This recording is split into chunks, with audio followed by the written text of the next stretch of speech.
कसं पाहता या विजयाकडे? जनतेनं निवडणूक हातात घेतली होती आणि पहिल्या दिवशीपासून विजय हा निश्चित होता. आम्ही विजयाबाबतीत कॉन्फिडंट होतो.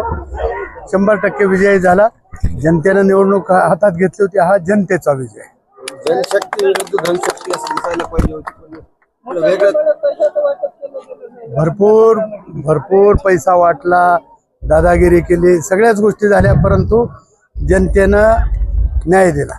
माजी मंत्री धनंजय मुंडे यांच्या बैठकी झालेल्या आहेत. धनंजय मुंडे साहेब विजय साजरे करण्यासाठी येणार आहे. मागील काळात प्रशासन काळात मोठ्या प्रमाणात नगर परिषदेवर भ्रष्टाचार करण्यात आला. त्याचं आम्ही ऑडिट करणार आहोत.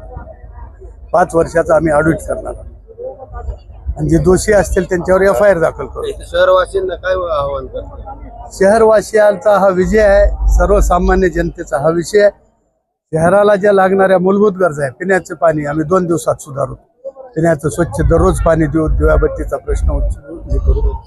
स्वच्छतेचा प्रश्न लगेच ह्या आठवड्यात मार्गी लावू.